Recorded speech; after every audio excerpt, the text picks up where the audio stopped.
Next हमारा जो indicator है जिसका नाम है क्या, पीएच स्केल। अब इसका नीड क्यों हुआ, why is the need of pH scale. तो अभी तक जितने भी इंडिकेटर्स है हमें ये हेल्प कर रहे थे कि जो सॉल्यूशन है वो एसिडिक है या बेसिक है, but no one is indicators are telling that how much the solution is stronger. ठीक है, then this scale comes that is known as pH scale. अब ये है क्या, तो पीएच एक स्केल है जो हमें हाइड्रोजन आयन के कंसंट्रेशन को मेजर करता है। It is a scale that measure the concentration of hydrogen ion. ठीक है, लिखा है स्केल टाइप का, यहाँ से इस लाइन को देख रहे हो, इस वाली लाइन को। ठीक है, तो आप मीटर स्केल देखो ना, पीएच स्केल देखोगे तो उसमें लिखा था 0 से लेकर कहाँ तक लिखा था, 14 तक लिखा रहेगा। कहाँ तक लिखा रहेगा, 0 से 14। आपके एनसीईआरटी बुक में आप देखोगे। ठीक है, तो 0 से कहाँ तक, ये 14 तक है। ठीक है, बीच में आपका जो सेंटर में क्या है, 7 है। ठीक है, जैसे यहाँ पर सेंटर में क्या लिखा है, 7। तो जिसका पीएच 7 हो वो सॉल्यूशन कैसा होगा, न्यूट्रल होगा। कैसा होगा, न्यूट्रल। और जिसका पीएच 0 हो वो क्या होगा, स्ट्रॉन्ग एसिड हो जाएगा।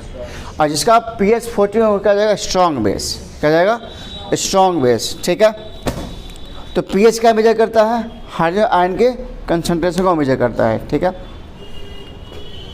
अब यहाँ पे लिखा भी हुआ है कि pH greater than 7 the solution is basic. जिसका pH वैल्यू क्या, 7 से ज़्यादा। फॉर एग्जांपल जैसे मान लो किसी का pH 8 आ गया, pH कितना आ गया, 8 आ गया, तो सॉल्यूशन कैसा होगा, एसिडिक, बेसिक या न्यूट्रल, बेसिक होगा। ठीक है, अगर किसी का मान लो pH 6 आ गया तो क्या होगा, वो एसिडिक होगा। तो वही लिखा हो, इफ़ pH लेस देन 7, यदि pH वैल्यू किसी हाथ से कम आता हो तो सॉल्यूशन कैसा हो जाएगा, एसिडिक। ठीक है, अच्छा ये तो बता ही रहा है कि सॉल्यूशन कैसा है, एसिडिक या बेसिक है। इसके अलावा इन एडिशन विथ ये भी बताता है इसका स्ट्रेंथ कैसा है। इसका स्ट्रेंथ, एसिड स्ट्रॉन्गर है या वीकर है, ये भी हमको हेल्प करता है बताने में। ठीक है, और उसका क्या, if pH equal to 7 the solution is neutral. ठीक है, तो pH आप समझ गए क्या है, pH क्या है हमारा, कि ये हमारे हाइड्रोजन आयन के कंसंट्रेशन को हमें बताने में हेल्प करता है। जिसके एक स्केल होता है जिसमें कहाँ से मार्किंग होता है, 0 से लेके 14 तक होता है। अगर किसी का pH 7 से कम आता है तो एसिडिक होता है, जिसका pH 7 आता है तो न्यूट्रल होता है, और जिसका pH 7 से एबव होता है क्या होता है, बेसिक होता है। अब देखो pH को थोड़ा सा और डिटेल में समझते हैं। अब यहाँ पे देखो, न्यूट्रल से इस साइड अगर आगे बढ़ते हैं तो एसिडिक नेचर इंक्रीज करेगा। एसिडिक नेचर कहने का मतलब, अगर किसी का pH 6 है तो उसका एसिडिक कैरेक्टर बढ़ेगा, pH 5 है तो कैरेक्टर और बढ़ेगा, pH 4 है तो कैरेक्टर और बढ़ जाएगा, मतलब उसका स्ट्रॉन्गर और स्ट्रॉन्ग हो जाएगा। pH 3 है, pH 2 है तो और क्या हो जाएगा, उसका स्ट्रेंथ और बढ़ता चला जाएगा। और pH 0 है तो उसका वो क्या हो जाएगा, स्ट्रॉन्ग एसिड हो जाएगा। मतलब इस साइड हमारा वैल्यू जितना बढ़ेगा उतना उसकी स्ट्रेंथ बढ़ेगा। ठीक है, और इस साइड देखो, न्यूट्रल से इस साइड देखो क्या लिखा, बेसिक नेचर इंक्रीजिंग। जैसे किसी का pH 8 है तो उसका बेसिक कैरेक्टर उसके अंदर है, लेकिन जैसे हम pH 9 जाएंगे उसका बेसिक कैरेक्टर बढ़ जाएगा, फिर 10 जाएंगे तो बेसिक कैरेक्टर बढ़ेगा, फिर आगे जाएंगे तो बेसिक कैरेक्टर बढ़ेगा। अब ऐसा क्यों हो रहा है, अब इसको समझते हैं। ठीक है, अभी आपको मैंने बताया कि pH अगर 6 आ रहा है तो उसका एसिडिक कैरेक्टर तो है बट वो स्ट्रॉन्गर नहीं है, इन कंपेरिजन टू pH जिसका 3 हो। किसी का pH क्या हो, 3 हो, और किसी का pH क्या हो, 6 हो, तो इसमें स्ट्रॉन्ग कौन सा होगा, ये वाला होगा। तो यहाँ पे देखो नीचे एक और चीज़ लिखा हुआ है, देखो ध्यान से देखो क्या लिखा हुआ है, increase in H+ ion concentration. क्या लिखा हुआ है, इंक्रीज, मतलब क्या हो जाएगा, जब इधर से हम आगे बढ़ते हैं इस साइड से, मतलब राइट टू लेफ्ट जब जा रहे हैं तो हमारा H+ आयन का कंसंट्रेशन बढ़ेगा। तो अब सिंपल बताओ, जब किसका pH 6 हो तो उसमें H+ आयन की संख्या क्या हो, कम होगा, और जिसका pH क्या हो, 3 हो, उसमें pH की संख्या क्या होगा, ज़्यादा। क्योंकि जब हमने पढ़ा था कि pH होता क्या है, pH होता है क्या, हाइड्रोजन आयन के कंसंट्रेशन को बताता है, हाइड्रोजन आयन के कंसंट्रेशन को बताता है। तो जिसमें ज़्यादा H+ आयन होगा उसका pH वैल्यू क्या होगा, कम होगा। आ जाए बात समझ में, जिसका pH वैल्यू क्या होगा, कम होगा, इसका मतलब उसमें H+ आयन क्या है, ज़्यादा है। क्लियर, समझ आया। क्योंकि देखो जिसमें H+ आयन ज़्यादा होगा इसका मतलब क्या होगा, एसिडिक होगा। सिंपल है ना, जहाँ पे H+, क्योंकि कोई भी कोई भी जो एसिड होता है उसके आइडेंटिफाई हम किससे करते हैं, H प्लस आयन से करते हैं। तो जिसमें H प्लस आयन ज़्यादा होगा वो क्या हो जाएगा, स्ट्रॉन्गर एसिड कहलाता है। जिसमें H प्लस आयन की संख्या क्या हो, कम हो, क्या कहलाता है, वीकर एसिड कहलाता है। तो इसलिए यहाँ पे जब हम 7 से आगे बढ़ते हैं तो H प्लस आयन का संख्या बढ़ जाता है, ठीक है। इस वजह से उसका एसिडिक कैरेक्टर बढ़ जाता है। क्लियर। और pH कैसे फॉर्मूला होता है, pH इक्वल टू होता है, फॉर्मूला ये होता है pH इक्वल टू क्या होता है, minus log hydrogen ion concentration, ठीक है। This is the formula of pH। अच्छा, यहाँ पे जो P है, इस P का मतलब क्या होता है, पोटेंस या पावर, पावर ऑफ हाइड्रोजन। हाँ, पावर ऑफ या potence of hydrogen ion, potence या पावर ऑफ हाइड्रोजन आयन, ठीक है। चलिए अब यहाँ पे देखो एक बात और लिखा हुआ है, यहाँ तक समझ गया pH के बारे में। नहीं, pH का एक स्केल है, ठीक है, जो हमें क्या बताता है, H प्लस आयन का कंसंट्रेशन को बताता है। इस स्केल में कहाँ से कहाँ तक होता है, तो फ्रॉम 0 to 14 होता है। 0 पे pH, अगर किसी का pH 0 है तो कैसा होगा सॉल्यूशन, स्ट्रॉन्ग एसिड होगा। अगर किसी का pH 14 है तो कैसा होगा, स्ट्रॉन्ग बेस। अगर किसी का pH 7 उसका न्यूट्रल, ठीक है। उसका हमको बता दिया कि 7 से इधर जाओगे तो एसिडिक कैरेक्टर क्या होगा, बढ़ेगा, मतलब pH इसमें ऐसा क्यों हो रहा है, तुमने बताया कि इसमें H प्लस आयन का क्या हो रहा है, इंक्रीज हो रहा है, ठीक है, कंसंट्रेशन। और इधर क्या हो रहा है, decrease in H plus ion. तो अगर H प्लस आयन घटेगा, अभी बताओ, अगर एक सॉल्यूशन के अंदर, ठीक है, H प्लस की संख्या कम है और O की संख्या क्या है, ज़्यादा है, तो सॉल्यूशन कैसा बन जाएगा, बेसिक। तो अगर किसी सॉल्यूशन के अंदर H प्लस आयन का संख्या अगर घट रहा है तो उसका किसमें क्या कैरेक्टर बढ़ेगा, बेसिक कैरेक्टर बढ़ जाएगा। जैसे जैसे घटता चला जाएगा उसका बेसिक कैरेक्टर बढ़ता चला जाएगा, ठीक है। तो इसलिए इधर से बेसिक कैरेक्टर क्या हो रहा है, इंक्रीज हो रहा है, ठीक है। क्यों इंक्रीज हो रहा है, क्योंकि H प्लस आयन यहाँ पे घट रहा है, ठीक है। तो यहाँ पे लिखा हुआ है the strength of an acid और base depends on the number of H plus ion या OH आयन। अब सपोज आप लोग बताओ, देखो यहाँ ध्यान सुनो, अगर बताओ pH इधर से जा रहे हैं, pH किसी का 6 है और pH किसी का 3 है, तो अगर किसी का pH 3 है तो हम जानते हैं ये स्ट्रॉन्ग एसिड होगा इसके तुलना में। अगर ये स्ट्रॉन्ग एसिड है इसका मतलब क्या होगा, इसमें H प्लस संख्या क्या होगा, ज़्यादा होगा, बट OH की संख्या क्या होगा, इसमें OH आयन क्या होगा, कम होगा। आए बात समझे। अब याद करो, हमने एक आपको बताया था एक बार, जैसे मान लो स्ट्रॉन्ग एसिड हो, क्या हो, और स्ट्रॉन्ग बेस हो, तो स्ट्रॉन्ग एसिड और स्ट्रॉन्ग बेस साल्ट कैसा फॉर्म करेगा, न्यूट्रल।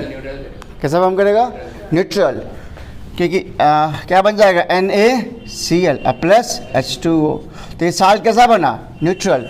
क्यों न्यूट्रल बना, क्योंकि स्ट्रॉन्ग एसिड और स्ट्रॉन्ग बेस कंप्लीटली डिसोशिएट हो जाएगा, जितना H प्लस आया उतना ही OH माइनस, उतना ही। तो दोनों क्या करेगा, आपस में कंबाइन करके एक दूसरे के प्रभाव को ख़त्म कर देगा, इसलिए बनाता है न्यूट्रल साल्ट। क्या बनाता है, साल्ट। समझ गए यहाँ तक, ठीक है। समझ ही गए हो कि स्ट्रेंथ ऑफ एन एसिड और base depends on the number of H plus ion और OH आयंस। अगर किसी में H प्लस आयन ज़्यादा होगा तो OH क्या होगा, कम होगा। अगर OH ज़्यादा है तो उसमें एसिड क्या होगा, H प्लस आयन क्या होगा, कम होगा, ठीक है। नाउ नोट में क्या लिखा हुआ है, larger the number of H plus ion produce by N acid. जितना एसिड के द्वारा H प्लस आयन दिया जाएगा, ठीक है, तो उसका कैरेक्टर कैसा होगा, स्ट्रॉन्ग एसिड हो जाएगा। क्या लिखा हो, किसी भी एसिड के द्वारा H प्लस आयन संख्या क्या हो, ज़्यादा हो, क्या हो, ज़्यादा हो, तो एसिड कैसा होगा, स्ट्रॉन्ग होगा। जैसे फॉर एग्जांपल में H2CO3, H2CO3 ये कैसा एसिड है, वीक एसिड है। अगर ये वीक एसिड है इसका मतलब क्या हो जाएगा कि ज़्यादा H प्लस आयन नहीं देगा हमें, क्योंकि हमने बताया कि कोई भी जो एसिड स्ट्रॉन्गर है वो डिपेंड किस पे कर रहा है, आयंस के ऊपर, ठीक है। समझ गए। अच्छा, एग्जांपल आपसे पूछे वीक एसिड का एग्जांपल, तो आपको हमने पहले बता चुके हैं वीक एसिड कौन कौन है। जितने भी ऑर्गेनिक एसिड्स हैं वो क्या हमारे वीक एसिड्स हैं, ठीक है। लेकिन जितने भी सिंथेटिक एसिड्स हैं वो क्या हमारे स्ट्रॉन्ग एसिड्स हैं। जैसे HCl, H2SO4 और HNO3, these are the strong acids that are man made, ठीक है। और plant occurrings and animal occurring acids are weak acids, मतलब organic acids are weak acids, ठीक है। यहाँ तक समझ गए आप pH के बारे में। चलो अब हम चलते हैं, कुछ एग्जांपल देखते हैं, basic character of chemical property of base, ठीक है, डिस्कस कर ले इसका बाकी नहीं एग्जांपल सब इसका एग्जांपल, ठीक है, एग्जांपल दे देते हैं। बहुत सारा चलो इसको उतारना भी है। उतार देखो नेक्स्ट टॉपिक आपका है एनसीईआरटी में दिया हुआ है importance of pH in everyday life, ठीक है। तो आपको मैंने टॉपिक लिखा है importance of pH in everyday life में फर्स्ट टॉपिक क्या हमारा है, plant and animals are pH sensitive. ये प्लांट और एनिमल्स है जो पीएच सेंसिटिव का मतलब क्या हो गया,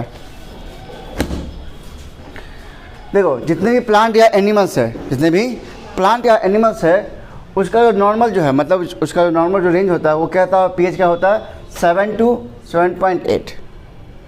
आप देख सकते हो 7 का मतलब क्या न्यूट्रल हो गया, या तो न्यूट्रल में सर्वाइव कर सकता है आसानी से, या 7.8 थोड़ा सा बेसिक, थोड़ा सा अगर देखा जाए हल्का सा क्या हुआ, ये बेसिक हो गया। मतलब अगर इससे ज़्यादा या इससे कम अगर हो जाता है, या ज़्यादा एसिडिक हो जाए या ज़्यादा बेसिक हो जाए, तो प्लांट और एनिमल्स क्या होता है, सर्वाइव नहीं कर सकता है, ठीक है। इसे आप देखोगे कि जहाँ भी अगर हम खेती करते हैं तो सबसे पहले उस जगह का मिट्टी का क्या चेक करते हैं, पीएच चेक करते हैं कि ज़्यादा एसिडिक है ज़्यादा बेसिक है। अगर ज़्यादा एसिडिक है, अगर हम ऐसे ही बिना पीएच चेक किए अगर हम वहाँ पर चाहते हैं अनाज को उगाना, तो क्या वो अनाज डैमेज हो जाएगा। क्यों, क्योंकि जस्ट हमने पढ़ा है कि प्लांट और एनिमल्स क्या होते हैं, पीएच सेंसिटिव होते हैं। क्या होता है वो, पीएच सेंसिटिव। मतलब क्या, इसका मतलब क्या हुआ कि उसका जो नॉर्मल रेंज जो होता है वो क्या होता है 7 से लेकर 7.8 तक ही होता है। उससे ज़्यादा अगर हो जाए या उससे कम अगर हो जाए तो सर्वाइव नहीं करेगा, ठीक है। तो देखो आपको बुक में भी लिखा हुआ है, टॉपिक ही स्टार्ट किया हुआ है कि our body works within the pH range of 7 to 7.8। हमारा जो भी बॉडी है, ठीक है, वो जो पीएच रेंज है कितना 7 से लेके 7.8 में ही वर्क करता है। Living organisms can survive only in the narrow range of pH change. और जितने भी लिविंग ऑर्गेनिज्म है थोड़ा सा स्लाइटली पीएच चेंज में ही अपने आप को सर्वाइव कर सकता है। ज़्यादा पीएच चेंज होगा तो सर्वाइव नहीं कर सकता है। When the pH of rain water is less than 5.6। अब देखो नेक्स्ट टॉपिक यहाँ लिखा भी हुआ है इसी के नीचे कि एसिड रेन जिसका पीएच क्या हो 5.6 से क्या हो डाउन हो, यहाँ पर एरो लिखा हो डाउन की तरफ। इसका मतलब पीएच वैल्यू एसिड रेन का क्या हो 5.6 से अगर कम अगर हो जाता है, कि हमें पता है एसिड रेन क्या होता है, इसके अंदर एसिड पाया जाता है। अगर उसका पीएच वैल्यू 5.6 से क्या हो कम हो, तो 5.6 से कम का मतलब क्या हो गया, वो स्ट्रॉन्ग एसिड हो जाएगा। 5.6 से कम का मतलब क्या हो गया, स्ट्रॉन्ग एसिड। अगर स्ट्रॉन्ग एसिड अगर फॉल होता है तो वो आसपास की चीज़ को क्या करेगा, डैमेज करेगा। आसपास चीज़ को क्या करेगा, डैमेज कर देगा, ठीक है, ओके, ठीक है। तो यहाँ पर कह रहा है when acid rain when the pH of rain water is less than 5.6 it is called acid rain. अगर किसी का एसिड रेन का पीएच 5.6 से क्या हो कम हो, उससे हम लोग क्या बोलते हैं, एसिड रेन बोलते हैं। When acid rain falls into reverse, तो रिवर क्या करेगा, एक्वाटिक लाइफ को डैमेज करेगा, ठीक है। कि जस्ट हमने पढ़ा है कि plant and animals are pH sensitive. तो अगर जिसका पीएच क्या हो उसका नॉर्मल रेंज कितना है 7 से लेकर 7.8 तक ही है, और यहाँ पे रेन का कितना पीएच बता रहा है 5.6 कम बता रहा है। तो जहाँ जहाँ भी फॉल होगा वो क्या करेगा, उस प्लांट और एनिमल्स को करेगा, डैमेज कर देगा। क्लियर है, ठीक है। तो when acid rain falls into reverse it lower the pH of the river water, उसको भी कम कर देता है उसका pH, and the survival of the aquatic life in such reverse become difficult. Clear. अच्छा, एक सवाल याद रखना, आपको ऑब्जेक्टिव में हेल्प हो सकता है। एक ऐसा प्लैनेट है, ठीक है, जहाँ पे एसिड पाया जाता है। प्लैनेट एक ऐसा प्लैनेट है जहाँ पे क्या पाया जाता है, अरे क्या लिख दिया, प्लैनेट, ठीक है, जहाँ पे क्या पाया जाता है एसिड। तो आपको बताना क्या वहाँ पर लाइफ सर्वाइव करेगा कि नहीं करेगा। उस प्लैनेट का नाम है वेनस। उस प्लैनेट का नाम क्या है, वेनस। ये आपकी एनसीईआरटी बुक में लिखा हुआ है the atmosphere of the Venus, ठीक है, is made up of thick white and release clouds of sulphuric acid. वहाँ का जो क्लाउड है, वहाँ का जो एटमॉस्फेयर है वो किससे बना हुआ है, सल्फ्यूरिक एसिड से बना हुआ है। तो कह रहा है कि क्या वहाँ पर लाइफ एग्जिस्ट करेगा, स्ट्रॉन्ग एसिड है इसलिए लाइफ वहाँ पर एग्जिस्ट नहीं करेगा, ठीक है। तो याद रखिएगा कौन सा प्लैनेट पे, कौन सा प्लैनेट है, वेनस। यहाँ पे कौन सा एसिड पाया जाता है, सल्फ्यूरिक एसिड H2SO4, ठीक है। क्योंकि जस्ट हमने पढ़ा है कि प्लांट और एनिमल्स सेंसिटिव होते किसके लिए, पीएच इसके लिए क्या है, सेंसिटिव है। तो वहाँ कहीं भी अगर लाइफ सर्वाइव करता है तो उसका पीएच कितना चाहिए 7 से लेकर 7.8 तक। उससे ज़्यादा या उससे कम लाइफ एग्जिस्ट नहीं करेगा, मतलब वो डैमेज हमारे लिए हार्मफुल हो सकता है। चलो पॉइंट नंबर फर्स्ट हो गया क्लियर, समझ गए। एसिड रेन का पीएच वैल्यू क्या 5.6 से कम होगा, अगर वो जहाँ भी गिरेगा, जहाँ भी फॉल होगा तो उसको क्या करेगा, वहाँ के लाइफ को इफेक्ट करेगा, ठीक है। नाउ नेक्स्ट हमारा क्या, pH of the soil already बता ही दी है कि अगर हम कहीं भी अगर हमको कोई भी क्रॉप को ग्रो करना है तो सबसे पहले first we check the pH of the soil, ठीक है। अगर ज़्यादा एसिडिक हो या ज़्यादा बेसिक हो तो वहाँ पे हम लोग ग्रो करना संभव नहीं है, या ग्रो करते भी हैं तो डैमेज हो जाएगा। तो उसके लिए क्या करते हैं, उस पीएच के वैल्यू को क्या करते हैं, कम करेंगे। क्या करेंगे, कम, बाय यूजिंग फर्टिलाइजर्स, बाय जब हम लोग खाद मिलाते हैं ना, तो खाद का काम क्या है कि उसके एसिडिक या बेसिक कैरेक्टर को कम करना। ब्लीचिंग पाउडर भी डालते हैं। हाँ, ब्लीचिंग पाउडर डाल सकते हैं, ठीक है, याद आएगा, ठीक है। तो देखो बुक में लिखा हुआ है कि plant requires a specific range for their healthy growth. Plants को क्या चाहिए, एक पीएच रेंज चाहिए अपने हेल्दी ग्रोथ के लिए, स्पेसिफिक पीएच रेंज चाहिए अपने हेल्दी ग्रोथ के लिए। To find out the pH required for the healthy growth of a plant, you can collect the soil from various places and check the pH in the manner described below in the activity 2.12. Also you can note down the which plants are growing in the region from which you have collected the soil. आपको ये भी बताना है कि जहाँ से उन्होंने soil collect किया है उस क्षेत्र में कौन सा प्लांट ग्रो कर रहा है, ठीक है। तो पीएच चेक करने का तरीका बताया हुआ, कह रहा है कि put about 2 grams soil in a test tube and add 5 ml water to it. Shake the contents of the test tube, filter the contents and collect the filter in a test tube, ठीक है, filter in a test tube. Check the pH of this filtrate with the help of universal indicator, जो भी indicator उसके help से उसको check कीजिए. What can you conclude about the ideal solution pH for the growth plants in your region, ठीक है. तो मतलब अगर जो आप जो मिट्टी कलेक्ट किए, ठीक है, उसको मिट्टी को क्या करो, एक टेस्ट ट्यूब में डाल दो, उसमें थोड़ा सा पानी मिला दो, कह रहा है उसको फिर टेस्ट ट्यूब क्या करो, फिल्टर द कंटेंट्स, जो भी इसके अंदर कंटेंट्स है उसको आप फिल्टर कीजिए और collect the filtrate in a test tube, फिर से उसको एक टेस्ट ट्यूब में कलेक्ट कर लीजिए.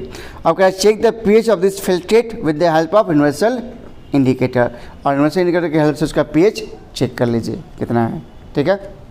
मतलब वो जो स्केल आता है ना, वो स्केल में बता देगा, टेस्ट ट्यूब में स्केल बना होता है. ओरिजिनली कितना होता है सॉइल का? सॉइल ठीक है, तो सॉइल में मिट्टी है ना, उसका भी पीएच कितना चाहिए, इतना ही रेंज होना चाहिए. प्लांट और एनिमल के लाइफ, हाँ, प्लांट और एनिमल्स के लिए क्या है, इतना ही रेंज है. इससे ज़्यादा या इससे कम प्लांट्स और एनिमल दोनों के लिए हार्मफुल है, ठीक है. नाउ नेक्स्ट हमारा pH in our digestive system. अब बताओ, ये खुद सोच के बताओ इसमें हमारा क्या नीड होता है. थर्ड पॉइंट हमारा क्या है कि pH in our digestive system. अब मैं देखा हो, जब बहुत कुछ खा लेते हो, कुछ ऐसा सब्सटेंस जो क्या हमारे बॉडी के लिए क्या हो, हार्मफुल हो, या बॉडी के लिए क्या हो, बहुत ज़्यादा यूज़फुल नहीं हो, जैसे कि लाइक एसिडिक सब्सटेंस नहीं, तो उससे वजह से क्या होता है कि हमारा पेट दर्द करने लगता है, पेट दुखने लगता है, क्योंकि हमारे स्टमक के अंदर एसिडिक कैरेक्टर क्या होता है, बढ़ जाता है. उसकी वजह से क्या होता है, आप जानते हो कि एसिड में क्या होता है, उसमें एक प्रॉपर्टी होता है क्या, जिसे कहते हैं कोरोजिव. क्या कहते हैं वो, कोरोजिव. और उसके वजह से हमारे पेट में क्या होता है, इरिटेशन होने लगता है, इरिटेशन, ठीक है. हाँ, एसिड जिसे कहते हैं एसिडिटी. तो उस क्या कहते हैं, उस इरिटेशन की वजह से पेट के अंदर दर्द करने लगता है. और उस दर्द को कम करने के लिए हमको क्या चाहिए, मिल्क और मैग्नीशियम बेस. मतलब एक हमें चाहिए बेस चाहिए. तो एसिड को न्यूट्रल करने के लिए वी नीड ए बेस, क्योंकि हमने पढ़ा है कि एसिड और बेस का रिएक्शन में क्या देता है, साल्ट प्लस वाटर. क्यों, तो ये बेस क्या करेगा, इस एसिड के कैरेक्टर का करेगा, न्यूट्रलाइज कर देगा. एसिड के कैरेक्टर का करेगा, न्यूट्रलाइज कर देगा, इसलिए वी नीड ए बेस, ठीक है, याद रहेगा.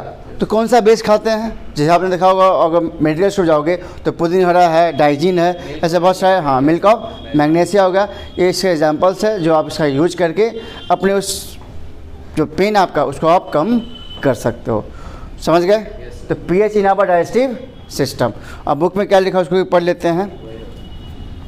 तो कह रहा है, it is very interesting to note that our stomach produce hydrochloric acid, ठीक है. लेकिन आपको पता है उसके अंदर का जो एक होता है लाइनिंग, जिसमें होता है म्यूकस होता है, क्या होता है, म्यूकस. उस लाइनिंग की वजह से वो हाइड्रोक्लोरिक एसिड हमें डैमेज या इफेक्ट नहीं डालता है, मतलब हमें इरिटेशन काउज नहीं करता है. इरिटेशन काउज, जैसे सवाल ये था यहाँ पे कि अगर हमारे पेट के अंदर, स्टमक के अंदर अगर HCl है, तो हमारा पेट दर्द क्यों नहीं करता है या हमें प्रॉब्लम क्यों नहीं होता है? क्योंकि जो स्टमक के अंदर एक लाइनिंग है, लाइनिंग समझते हो? उस लाइनिंग के अंदर क्या है, वो HCl मौजूद है, जिस वजह से क्या करता है, उसमें हमें कोई किसी तरह का इरिटेशन फील नहीं होता है, ठीक है। लेकिन जब हम लोग बहुत ज़्यादा एसिडिक सब्सटेंस खा लेते हैं तब इस पेन को हम लोग फील करते हैं, ठीक है। तो यही कह रहा है, it is very interesting to note that our stomach produce hydrochloric acid, it helps in digestion of food, ये हेल्प भी करता है फूड को पचाने में without harming the stomach. During indigestion, जब हम लोग खाना अपच जाता है, the stomach produces too much acid, उस टाइम क्या होता है, बहुत ज़्यादा एसिड प्रोड्यूस होता है, and this causes pain and irritation. एक तो इरिटेशन भी होता है और साथ साथ में दर्द भी, देखते हो आपको चिड़चिड़ा बनाने लगेगा और दर्द भी आपको होता है उस टाइम में।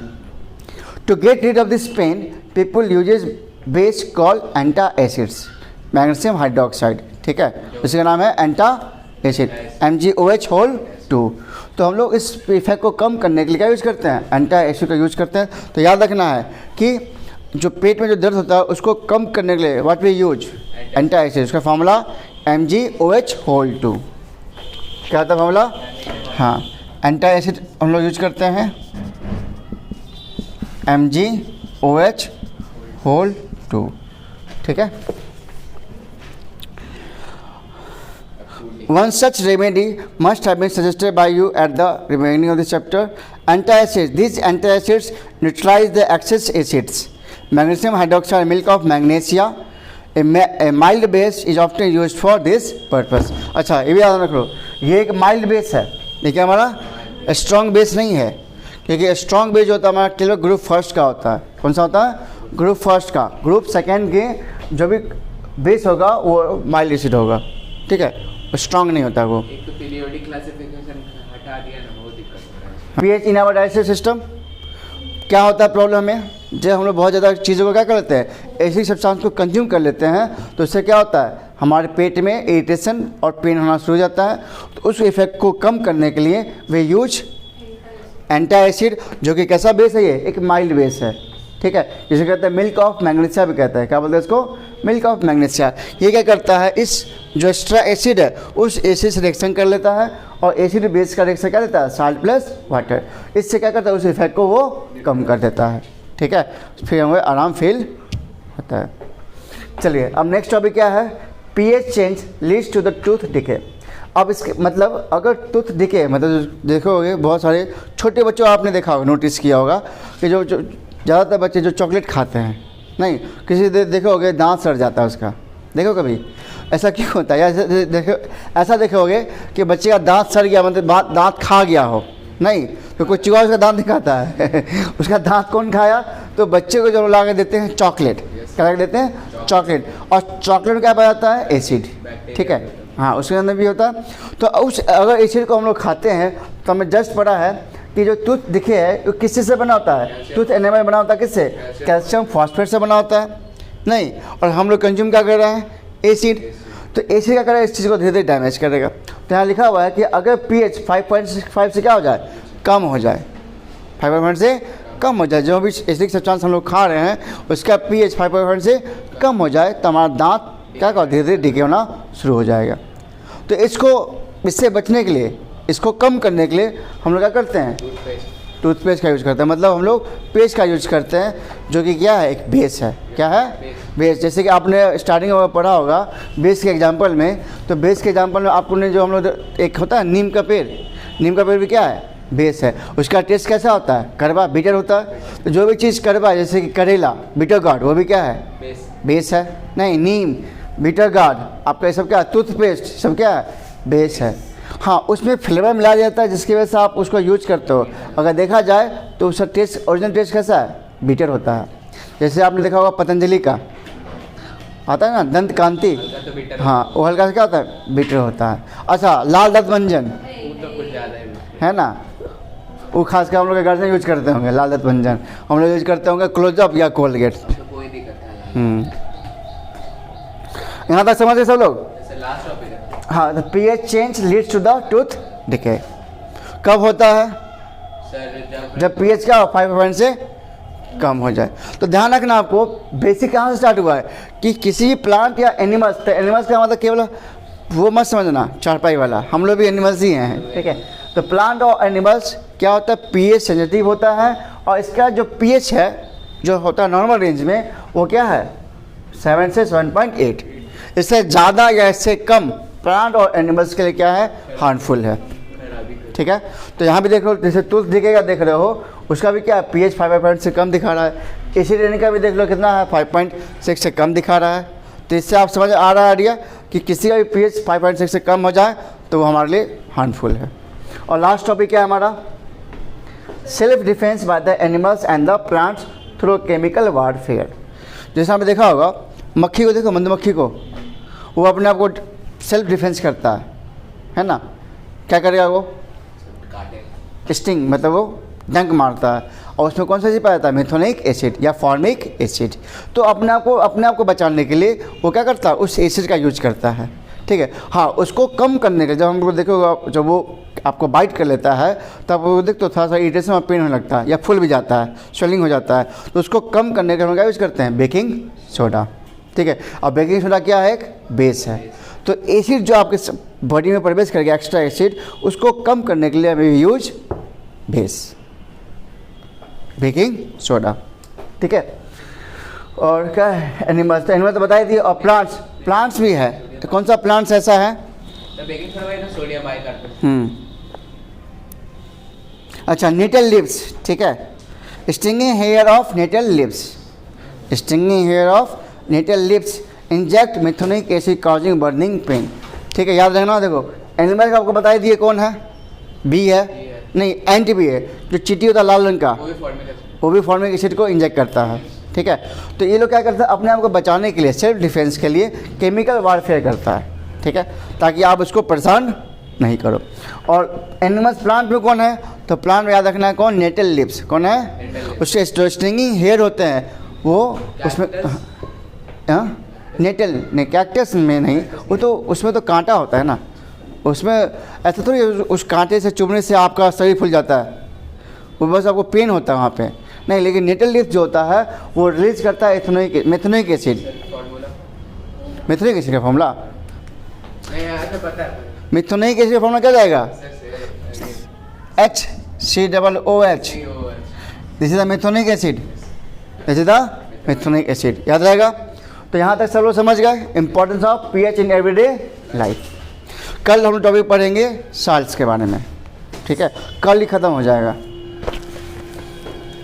कल क्या मतलब आधे घंटे क्लास खत्म हो जाएगा, उसके बाद स्टार्ट करेंगे मेटल्स नॉन मेटल, ये खत्म हो जाएगा आधे घंटे में। वैसे भी ऑलरेडी हम बता चुके हैं फैमिली ऑफ साल्ट्स के बारे में।